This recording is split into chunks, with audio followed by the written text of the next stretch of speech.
5 questions you must answer before you even start planning your next Muir Trail.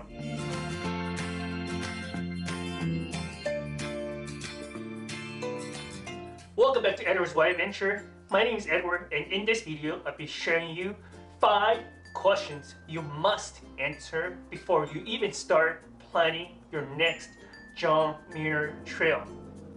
This video is perfect for someone who's just getting started, or if you already started and getting overwhelmed with a lot of information. Well, you might get some value out of this. Before we get started, I want to make sure that you stick around till the end of this video to answer these questions, as they are compound each other to help you, to give you a better clarity of what you need to do next. And let's dive into it. Question number 1. When do you want to go? Normally, Muir Trail permits are usually open between mid-May till mid-October or early October, and that depends on when do you want to go. And this will also be a factor of what the snow condition of the year is going to look like. Whether you want to do early in the season, in the middle of the season, or at the end of the season, and whether you can handle the weather during that time or the condition of the road during that time.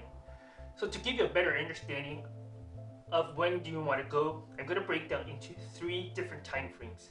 So the first time frame is between mid-May to late June. That is the time that you will encounter some snow on the trail, and the weather condition can be as cold as 32 degrees or as hot as 80s or 90s degrees in Fahrenheit. So the second time frame is going to be July through September, and that time of the year is going to be usually snowpack free, and you may hit mosquito season or mosquito time, and you also may encounter some thunderstorm and possibility of fire if you're talking about between late August to September. And the third time frame is between September through early October, and that time frame you're going to be encountering fire and some fall color, and also you may encounter some snow. So the weather condition can be as hot as 90 degrees and as cold as 32 degrees Fahrenheit. So it goes back to when do you want to go. It's depending on what time frame do you want to go. Question number 2. Who will you be going with? Whether you're going to be doing solo or you're going with a group.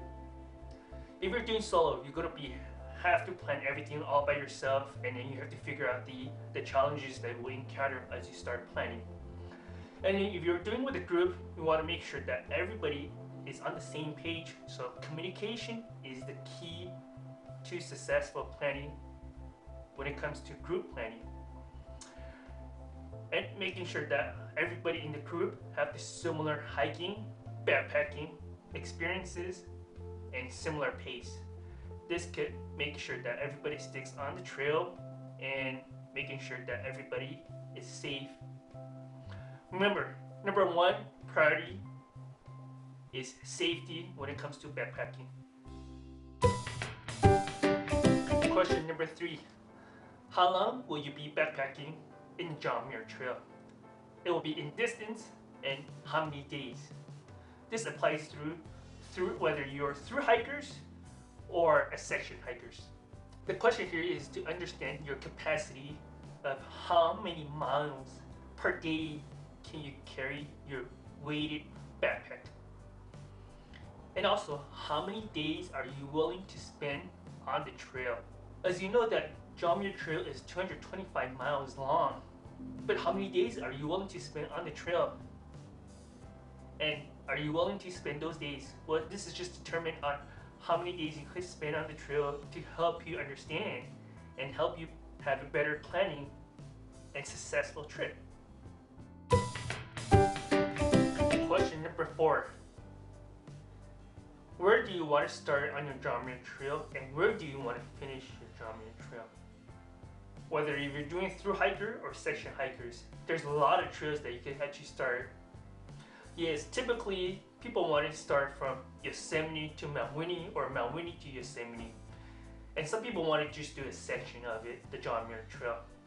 And this is really important when it comes to through hikers because you have to figure out the logistics of the resupply food and also the transportation of whether you want to pick up or drop off your car in your starting trailhead or pick up and drop off at your finished trailhead, and also give you an overview of the idea of where you want to start and where you want to finish, give you the whole mileage of how many miles will you be start hiking and planning the days of the hike.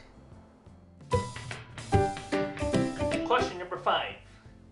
Could you afford the time, the money, and the preparation for your next John Muir Trail? Well, most of the time you'll be doing a lot of preparation for your planning, training, gear, and food preparation. With that said, it is best to plan this 6 months before your ideal starting date. And if you're still interested in planning your next John Muir Trail, you can also watch my other video where it has the full 6-month John Muir Trail planning video right here, and you can also download the template for your advantage. With that being said, have you answered all 5 questions yet? If so, you now have a better understanding of what you need to do next. So if you get a lot of value of this video, please make sure to give a like button and make sure to subscribe. Stay tuned for more John Muir Trail tutorial coming up, and I see you in the next video. Bye bye, happy trails!